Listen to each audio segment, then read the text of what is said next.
पाचवा संदेश, बाबांचा संदेश, सर्व जीव हे सदैव भगवान परमात्म्याच्या अधीन आहेत. हे जो कोणी जाणतो तोच वेदांचे प्रयोजन जाणतो आणि त्याच्याकडूनच ईश्वर भक्ती होते. ज्याच्याकडून ईश्वर भक्ती होते तोच गुरुभक्त ठरतो. गुरुभक्त सर्वज्ञ असतो. जो सर्वज्ञ आहे तो सद्गुरु स्तवन करून सद्गुरूंचे महत्व सांगण्यावर पदोपदी जोर देत असतो. त्याच्या मुखाद्वारे श्रवण झालेले ज्ञान त्याला श्रुत किंवा वैदिक ज्ञान म्हणतात. हे श्रुत किंवा वैदिक ज्ञान विनम्र भावाने श्रवण केले तर सहज भवबंधनातून मुक्त होतो. भवबंधनातून मुक्त होण्यासाठी त्याला इतर कोणत्याही मार्गाचा अवलंब करण्याची गरज नाही.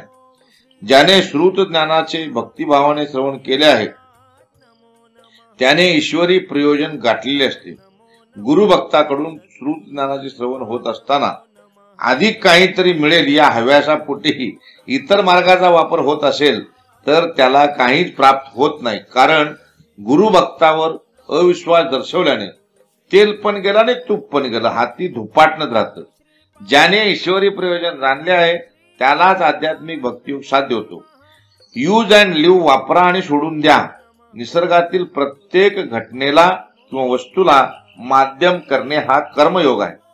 या कर्मयोगातून सहज भक्तियोगात प्रवेश होतो.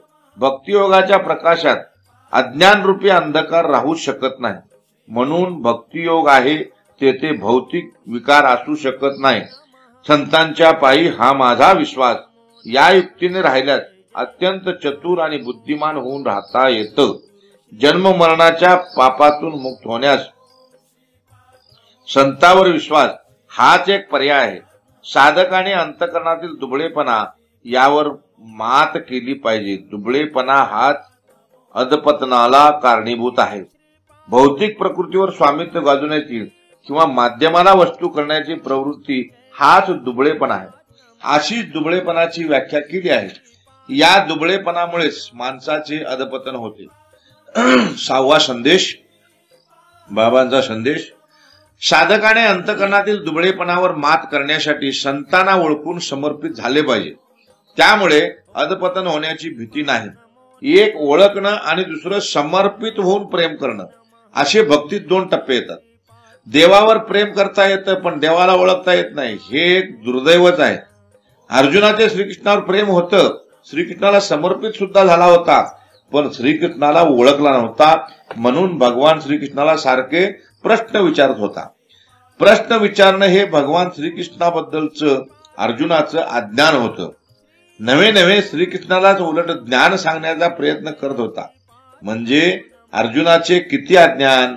हे अज्ञान घालवण्यासाठी भगवान श्रीकृष्णाला पहिले 11 अध्याय म्हणजे निम्म्यापेक्षा अधिक गीता सांगावी लागली.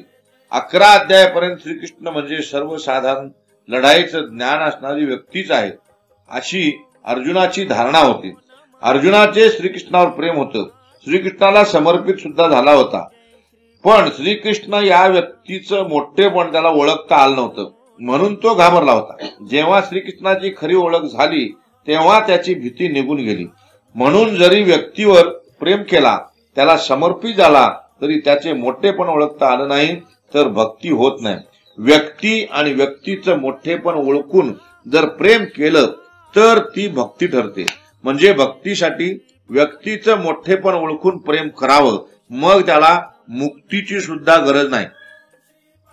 श्री गुरु श्रीपाद बाबा या व्यक्तीचे मोठेपण ओळखून आम्ही त्यांना समर्पित झालो, त्यांच्यावर आम्ही प्रेम करतो, हीच आमची गुरुभक्ती.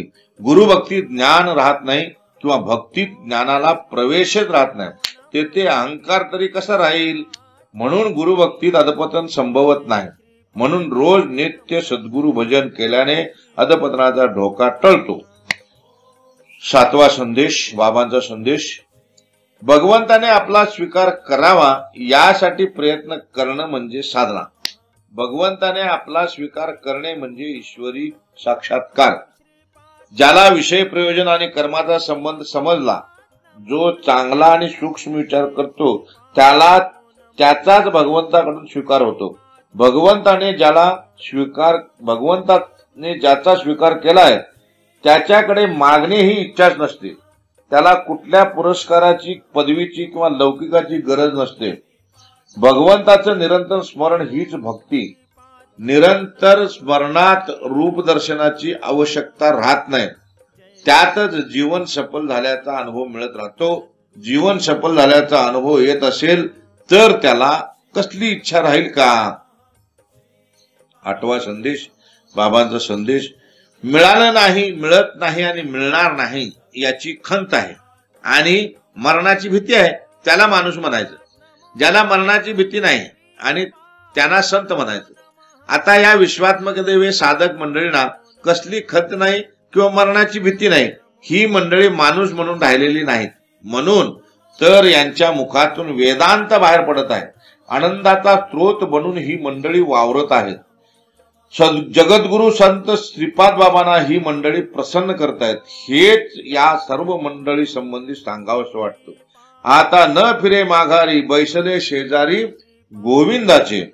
देव माझा आणि मी देवाचा असे म्हणणारी वाचा हीच सत्य वाचा आहे. सत्याची आराधना करणारी वाणीच देवाबद्दल किंवा वेदाबद्दल सत्य सांगू शकते. तीच वाणी ईश्वराचे गुणगान करू शकते. ज्याने सत्य सांगण्यासाठी आराधना केली आहे तेच सत्य सांगू शकतात. जे सत्य सांगतात त्यांच्याकडूनच ईश्वराचा अनुभव मिळतो. ज्याला ईश्वराचा अनुभव आला आहे त्याला कसली खंत नसते किंवा कशाची म्हणजे मरणाची सुद्धा भीती नसते. हीच त्याची सच्चिदानंद अवस्था. जो सच्चिदानंद अवस्थेत आहे तो ईश्वराकडे काही मागत नाही. प्रारब्धानुसार जे घडतं ते आनंदात भोगत असतो. प्रारब्धानुसार आनंदाने भोगत असताना तो नेहमी ईश्वराची म्हणजे निसर्गाची काळजी घेत असतो. निसर्गाला सुखी आणि प्रसन्न ठेवण्यासाठी धडपडत असतो. आपल्या विश्वात्मके देवे साधक मंडळींना देवाची म्हणजे निसर्गाची काळजी वाटते. हीच परिपूर्ण दिव्य प्रेममय शुद्ध भक्ती आहे. 9वा संदेश, बाबांचा संदेश.